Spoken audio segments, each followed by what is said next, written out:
Hello बच्चों, let's read the question. The question says which species exhibit a plane of symmetry.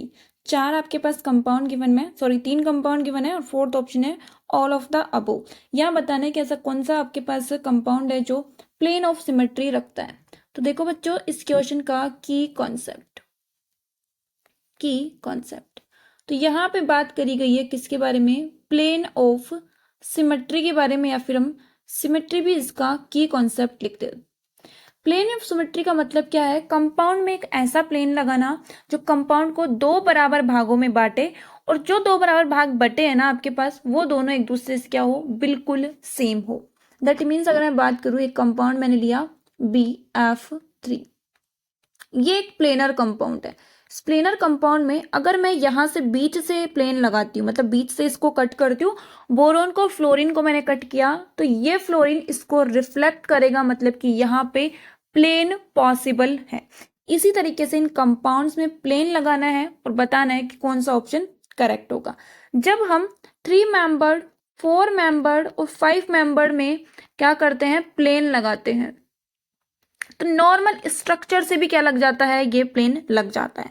But in case of 6 membered आपको इसकी chair form बनानी होती है, और फिर देखना होता है क्या, इसमें डील करते हैं हम इसकी चेयर फॉर्म से, जो कि इसकी स्टैगर्ड फॉर्मेट होती है, और वहां पे हम प्लेन लगाते हैं। तो देखो ऑप्शन ए और बी में क्या है, एक 5 मेंबर्ड रिंग है और एक 4th मेंबर्ड रिंग है।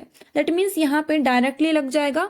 अगर हम प्लेन लगाते हैं, COOH को कट किया, इस कार्बन को कट किया, हाइड्रोजन को कट किया, और इस कार्बन के बीच का बॉन्ड कट किया, जो कट गए उनको तो छोड़ो, और लेफ्ट राइट के दोनों आपके एटम्स देखो कि दोनों सेम रिफ्लेक्ट कर रहे हैं क्या। तो देखो यहाँ हाइड्रोजन है, ये इसको रिफ्लेक्ट कर रहा है, मतलब कि ठीक है। ये हाइड्रोजन इसको रिफ्लेक्ट कर रहा है, मतलब कि ये भी ठीक है। बट ये हाइड्रोजन इस CH3 को रिफ्लेक्ट कर रहा है, दैट मीन्स यहाँ पे प्लेन पॉसिबल नहीं है। ऑप्शन बी में देखो, बी में आप डायरेक्टली ये प्लेन लगा दो, यहां से ये कार्बन कार्बन बॉन्ड कट किया और ये कार्बन कार्बन बॉन्ड कट किया। ऊपर वाले को रिफ्लेक्ट करेंगे, नीचे वाले को। देखो पीएच किस पीएच को रिफ्लेक्ट करेगा, इसको, मतलब कि सेम। ये हाइड्रोजन रिफ्लेक्ट करेगा इसको, तो ये भी सेम। ये हाइड्रोजन रिफ्लेक्ट कर रहा है इसको, ये भी सेम। और ये रिफ्लेक्ट कर रहा है किसको, इसको, तो ये भी सेम। दैट मीन्स यहाँ पे प्रेजेंट है आपकी क्या, plane of symmetry, present plane of symmetry. नीचे वाले हम देख लेते हैं, नीचे वाली 6 मेंबर्ड है, तो इसकी तो बनानी पड़ेगी हमें चेयर फॉर्म।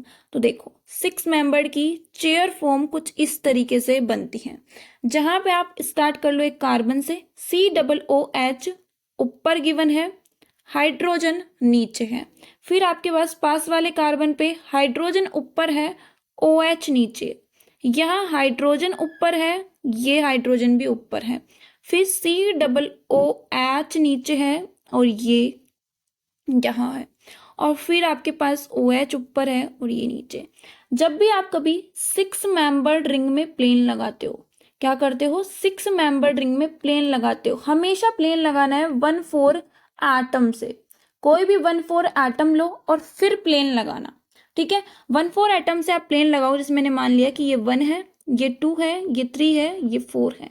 यहां से आप प्लेन लगाओगे तो उस जो आप प्लेन लगा रहे हो ना, उसमें दोनों तो ये एटम, राइट, और ये कार्बन, और दोनों ये एटम और इसका ये कार्बन, ये सारे कट जाएंगे, ठीक है। स्टैगर्ड फॉर्मेट में ये सारे कट जाते हैं और फिर रिफ्लेक्ट हो रहे हैं, उनको देखो। यहाँ OH रिफ्लेक्ट कर रहा है H को, दैट मीन्स यहाँ पे तो प्लेन पॉसिबल ही नहीं है, स्टार्टिंग वाला एटम ही आपस में क्या नहीं है, सेम नहीं है। हेंस आपके पास इस C में तो क्या होगा, C में तो आपके पास पॉसिबिलिटी नहीं है कि प्लेन लगे।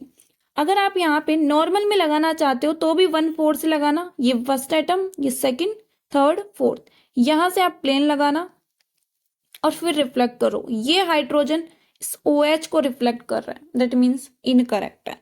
दैट मीन्स यहाँ पे भी आपके पास प्लेन पॉसिबल नहीं है, तो ऑप्शन डी क्या हो गया, इनकरेक्ट। ऑप्शन बी क्या होगा हमारे इस केस में, करेक्ट आंसर होगा। Hope you understood it well, best of luck.